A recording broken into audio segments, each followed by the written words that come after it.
nga bwe tukimanyi nti Gen. Museveni n'abo be yasalawo okusembeza okusobola okutuukiza ebigendererwa bye nti okulemererwa waakiri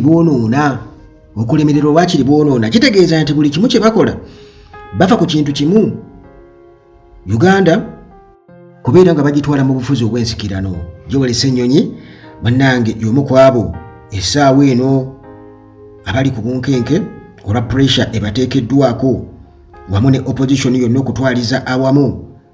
Naye Joel Ssenyonyi alayidde nga bw'atagenda muganda wange kulekeraawo, tagenda kulekeraawo kulwanyisa buli bwanguzi, tagenda kulekeraawo era nannyonnyola ku lukwe olw'okubeera nti bamugoba oba bajjawo oba leader of opposition okubeera nga bamujja mu kifo ekyo nga tetunaba kubeera nga munnange tuyingira akalulu ka 2026 oba nga amalako ekisanja kye eky'emyaka 2 n'ekitundu.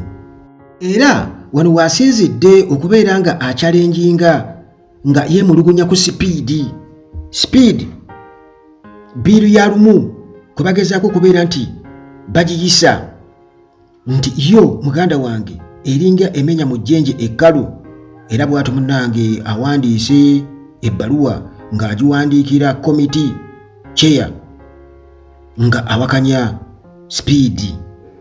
speed biiru ya lumu kwe bagezaako okubeera nga munnange bagivugira bagiwa green light yo ebibyayo biyitawo buyisi banguyiriza. Mukimanyi bulungi nnyo Parliament ku mulembe gwa Among guno okukyaswazizza ennyo Parliament ya Uganda muganda wange ebintu yabikola bw'atyo speed mu ngeri kwe gamba ey'okutyoboola. Nze kunze kinalibadde ndabanga ekyokumanyiira obumanyiizi okumanyira kwennyini kuge mazima. Kale muganda wange gwe alina ebizibu eby'enjawulo, Haji Haruna omusomi w'edduwa gy'ali nnyo e Buluma gy'ali ku lw'ejjinja. Assalamu alaikum warahmatullahi wabarakatuh. Yenze Haji Haruna okusomi wa dduwa asangibwa ku w'ejjinja. Gwe wenna ng'oli eyo olina ebikusumbuwa, endwadde ezitategeerekeka, nkola ku nsonga z'amaka, ebyenfuna, abaagala okugenda ebitala w'amayanja obigobako tebitambula. Gwe wenna ng'oli eyo okozesebwa amajjini, ensonga nja kugikolako. Haji Haruna omusomi w'edduwa mutuukirire ajja kukwasaganya. Kakati munange leader of opposition ye Joel Ssenyonyi kyakoze kwe kubeera nga atwala step okusobola okulaba nga naye abako kyakola mu kucekinga biiru ya lumu eno, era okwemulugunya kwe akutadde mu bbaluwa gyakulubuuse n'agyolekeza chairperson owa Legal and Parliamentary Affairs Committee Stephen Baka Mugabi. Era munnange wakati mu bunkenke obuliwo ku nsonga eno eya biiru ya lumu bw'atyo agamba nti speed gye batutte mu kuprocesinga biiru eno namutayiika eya lumu oba gye tuyita lumu biiru, controversial lumu biiru, n'agamba nti muganda wange kino tewali kubuusabuusa, kirabika kiriko ebigendererwa ebirala. Era n'ababaka ba Parliament bangi nnyo batandise okubeera nga bagamba nti ebintu nga bikwasaganyizibwa gadi bw'engali nti byo bye baagala ebigendererwa byabwe. Bannaffe abatugamba nti bo tebalina bigendererwa ate nga bino babiyisawo mangu. Munnange Ssenyonyi mu bbaluwa yewandikidde komiti chair Mugabi agamba nti mukwakubira enduulu ku speed eno biiru eno gyetambuzibwamu, agamba kireeta ebibuuzo ku bwerufu nti ddala weebuli mu Parliament nti okutankuula ekintu okumanya akawunvu n'akagga ku kyo nga Parliament bw'erina okubeera ng'ekola kikoleddwa mu nkola ey'amateeka. legislative process. Kale munnange okuwakanya kwa Joel Ssenyonyi kujidde munnange mu kaseera akali critical mu byobufuzi oba mu politics wa Uganda, kubanga eggwanga okusinziira ku bigenda mu maaso, ku biteeso ebigenda mu maaso byebagezaako okubeera nga banjula nti tugezaako okubeera nti oba bagezaako tulaga nti baagala ennongoosereza mu mateeka agawererako ddala. Kati Ssenyonyi mu bbaluwa ye bw'atyo nga yeebuuza nti bbiiru eno mu kubisibwawo ku sipiidi gye bageza okubeera nga bagiyisaawo, agamba nti kino kyeraga bwerazi nti munnange kuno kuyisa lugaayo mu demokurasiya oba democratic process, nti ffe tukiikirira abantu tuli bakiise mu palamenti ate abakiikirira endowooza z'abantu, era kitegeeza nti tulina okubeera nti nno tutunula mu buli kimu ne tumanya akawunvu n'akagga so si kumala gayisa mateeka. Kakati kitegeeza nti speed oba okwanguyiriza kiba kirina engeri ewatali kubuusabuusa gye kituwebulamu oba gye tutyoboolamu ekitiibwa kya palamenti n'okukuba ebituli mu mirimu gye tukola mu sisitemu yonna okutwaliza awamu, era bannayuganda kibalekerera ebibuuzo bingi nnyo nti oba amaloboozi gaabwe ddala mu butuufu gawulirwa. Kati ye Ssenyonyi mu kuwakanya kino agamba nti abakulembeze ku ludda oluvuganya si beetegefu kuleka bbiiru eno kuyisibwawo buyisibwa bwetyo nga tefunye kukeberebwa kumala, nga tefunye proper parliamentary scrutiny. Balina munnange okubeera nga bagitinkuula bamanye akawunvu n'akagga ku yo. Kale munnange Stephen Baka Mugabi ono nga ye chair of the Legal and Parliamentary Affairs Committee anaatera okubeera nga atuddamu ng'addamu ebbaluwa ya Ssenyonyi tulabe kikyagamba. Ayinza okukabatemerawo nti tewali nsonga esobola okuyita, tewali buzibu, ffe tetulina buzibu na sipiidi. Abatunuulizi bagamba nti waliwo pressure y'amaanyi nnyo mu kibiina kino ekya NRM okulaba nga balakakasa nti bbiiru eno eyisibwa mangu mangu tunagenda makululu ka 2026 bagiyisa mangu mangu bapapirira, kubanga bakimanyi bulungi nnyo nti oba oliawo eyinza okubayambako okubaako engeri gye bagondezagondezaamu mu political landscape. Era ba political analysts bo bagamba nti nno bbiiru ya lumu eno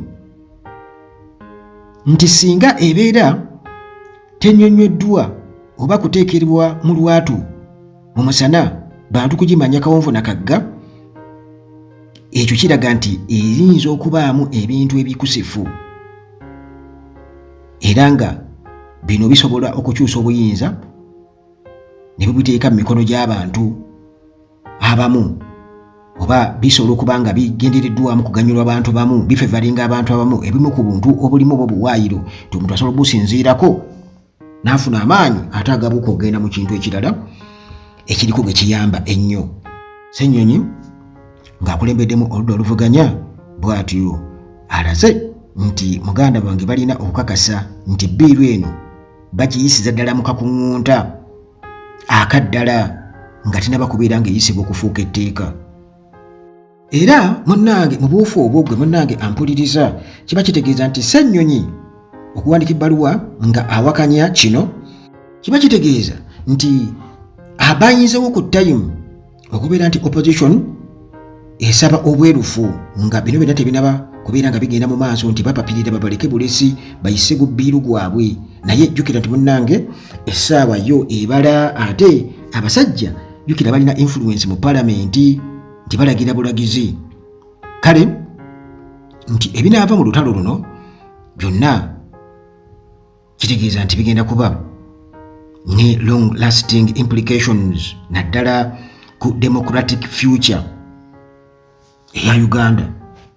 Era munnange awo yasinzidde n'agamba nti akimanyi bulungi nnyo tewaliwo olukwe olw'amaanyi okubeera nti nno asikambulwa mu woofiisi nga leader of opposition katandaba kubeera ng'amalako ekisanja kye. Era awo yasinzidde okubeera nga agamba nti muganda wange mukwatibwako ennaku kubanga akozeseddwa, tukimanyi bulungi nnyo waliwo abamukozesa, naye kansubye nti munnange empataanya mu ngalo ze agenda kuziziba kubanga tukimanyi bulungi nnyo nti bangi nnyo abakozeseddwa ne basuulibwa ne babakasuka wansi wa bbaasi, naye ayinza okukozesebwa bw'atyo. Alina okwegendereza ennyo.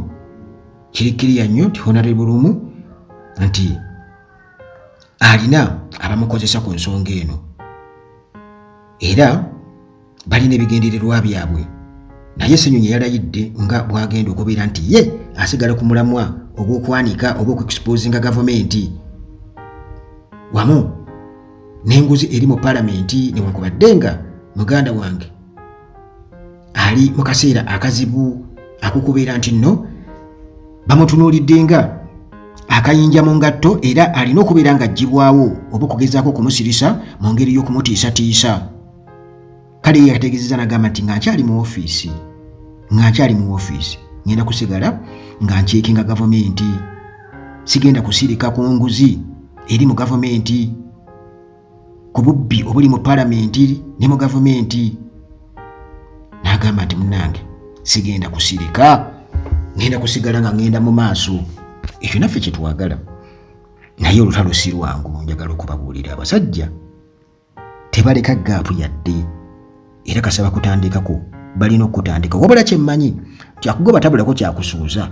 Bannayuganda we mulina okubeera nga mutunuulira ensonga zino nti mumuleke kuleka basajja oli kasaabaga bannange n'akuba enduulu, mukimanye nti omusajja bamulumbye. Ne bannayuganda tebali siriyasi, bagenda na bigenda, balowooza nti bagenda na bigenda.